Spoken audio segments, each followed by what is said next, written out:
Dear students, कल मैंने आपको मिक्स्ड सेंटेंसेस को इनडायरेक्ट में बदलने के रूल्स समझाए थे।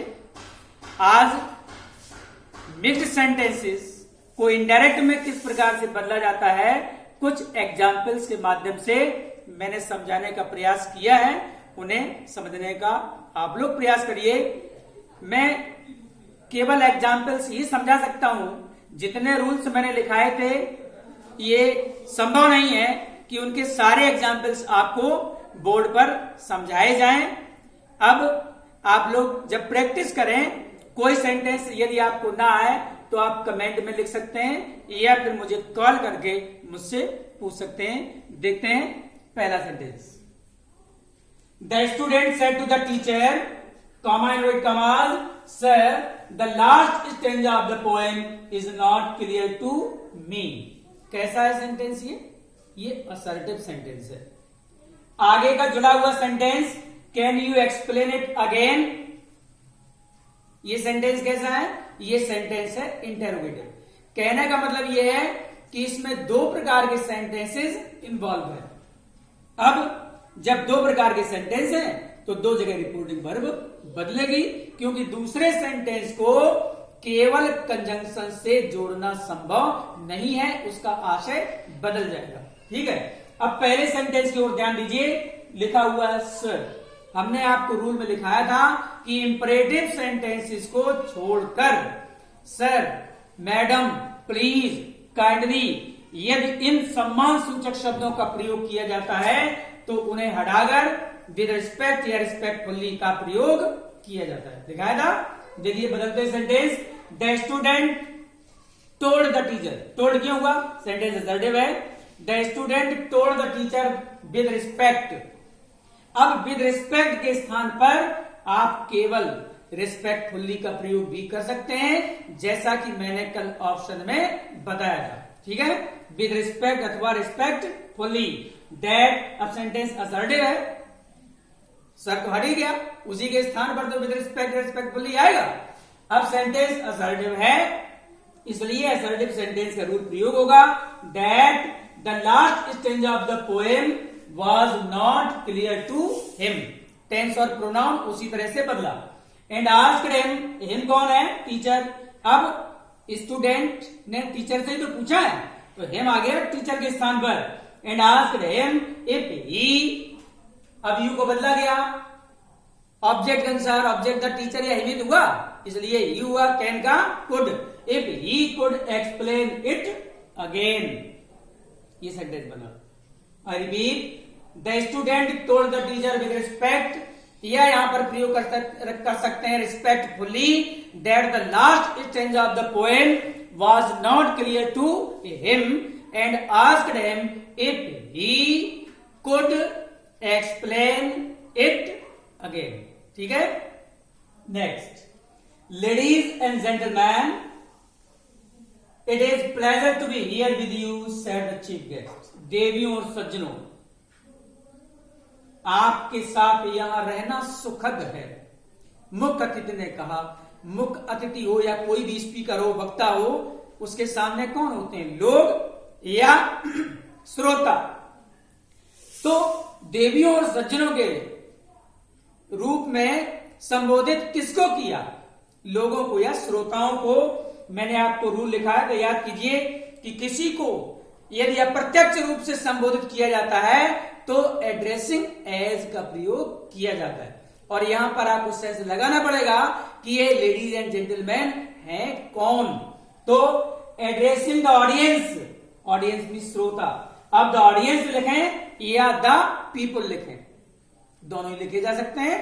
एड्रेसिंग द ऑडियंस या the people as ladies and gentleman, श्रोताओं को या लोगों को देवियों और सज्जनों के रूप में संबोधित करते हुए the chief guest told them, मुख्य अतिथि ने उनसे कहा। देम मतलब पीपल या ऑडियंस। टोल्ड इसलिए हुआ क्योंकि ये सेंटेंस असर्टिव है। अब सेंटेंस असर्टिव सेंटेंस की तरह होगा। इसका वाज या देयर और यू ऑब्जेक्टिव फॉर्म है, इसलिए द पीपल या द ऑडियंस के अनुसार हो जाएगा देम। देखिए सेंटेंस पूरा, एड्रेसिंग द ऑडियंस या the people as ladies and gentleman, the chief guest told them that it was pleasure to be there with them. इस तरह से सेंटेंस बना, ठीक है। Next, mister Shukla is very busy, full stop, assertive sentence. He will see you as soon as he is free. ये भी sentence assertive है। Said the peon to the client, दोनों सेंटेंसेस assertive हैं। हमने आपको बताया था कि जब रिपोर्टेड स्पीच में अर्थात पैराग्राफ टाइप सेंटेंस में एक ही प्रकार के सेंटेंसेज हो तो बार बार रिपोर्टिंग वर्ब को बदला नहीं जाता है, बल्कि उन्हें एंड या किसी दूसरे प्रॉपर कंजंक्शन से जोड़ते हैं।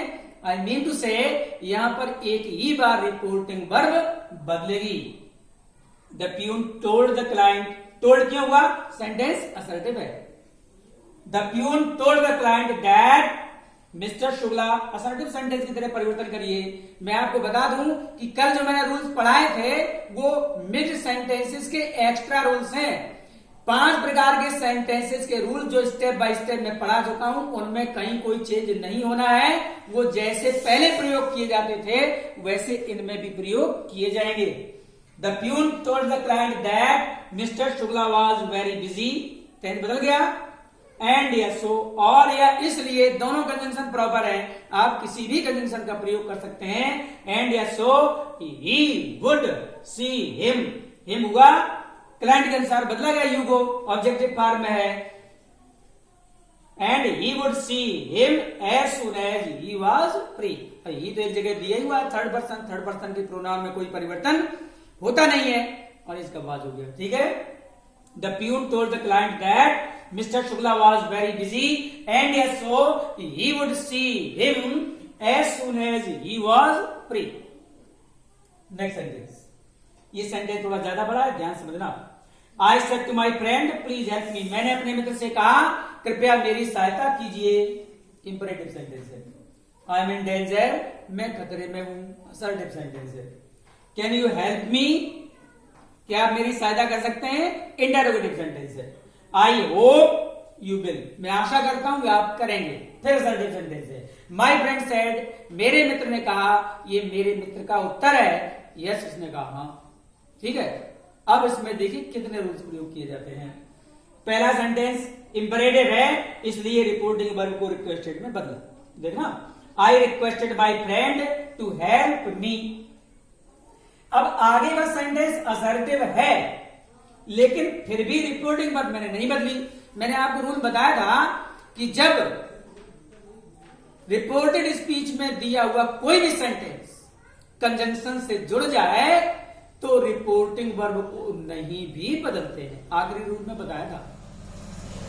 मैंने अपने मित्र से अपनी सहायता करने के लिए कहा क्योंकि मैं खतरे में था। जरूरी नहीं है आई टोल्ड हिम दैट लिखें, कारण है ना, इसलिए ऐसे जुड़ रहा है। I requested my friend to help me as I was in danger. अब बदल दो और उससे पूछा and asked him, if pronoun और टेंस उसी प्रकार बदलिए, if he could help me, और उससे पूछा कि क्या वह मेरी सहायता कर सकता है। Then I hoped. अब आप देखिए ये जो वर्ब है ये रिपोर्टेड स्पीच में दी हुई वर्ब, हमने इसको रिपोर्टिंग वर्ब के रूप में प्रयोग कर लिया। अगर हम यहां पर असर्टिव सेंटेंस के अनुसार रिपोर्टिंग वर्ब को बदलें तो करें, then I told him that I hoped he would. तो जब होप को रिपोर्टिंग वर्ब के रूप में प्रयोग किया जा सकता है तो कोई आवश्यकता नहीं है कि हम यहां पर टोल्ड करें, ठीक है। सेंटेंस का स्टैंडर्ड हाई रखने के लिए हर रूल पर ध्यान दीजिए और जो प्रॉपर रूल हो उस रूल का सेंटेंस प्रयोग करिए तो हो जाएगा देन आई होप्ड, तब मैंने आशा व्यक्त की, ही वुड कि वह करेगा। अब दैट यहां ब्रैकेट में हमने इसलिए लिख दिया, या तो कॉमा लगाओ या दैट का प्रयोग कर सकते हो। अब मेरे मित्र ने उत्तर दिया सकारात्मक। हमने आपको बताया था कि जब डायलॉग टाइप सेंटेंस हो और उसमें यस किया हो तो यस को हटाकर रिप्लाइड इन पॉजिटिव का प्रयोग करते हैं और नो दिया हो तो रिप्लाइड इन नेगेटिव का प्रयोग करते हैं। तो यहां पर यस दिया हुआ है तो रिप्लाइड इन पॉजिटिव का प्रयोग किया जाएगा। My friend replied in positive, यहां तक सेंटेंस कंप्लीट माना जाएगा। अब चाहे तो थोड़ा बढ़ा सकते हैं, my friend replied in positive that he would, मतलब वह सहायता करेगा। यहां तक सेंटेंस जा सकता है। I repeat, I requested my friend to help me as I was in danger and asked him if he could help me, then I hoped, comma या that he would. My friend replied in positive, positive के बाद that he would तक sentence ले जा सकते हैं। ये कुछ एग्जाम्पल्स हैं जो मैंने आपको समझाने का प्रयास किया है। नाउ कीप प्रैक्टिसिंग, और कल मैं आपको सिंथेसिस ऑफ सेंटेंसेस स्टार्ट करूंगा, पढ़ाऊंगा। उसमें सिंपल कॉम्प्लेक्स कंपाउंड का चैप्टर है, और मैं यही कहता रहूंगा आपसे कि मेरे चैनल को केवल देखिए नहीं, व्यू तो करिए ही, कमेंट करिए, लाइक करिए, शेयर करिए और सब्सक्राइब अवश्य करिए। That's all.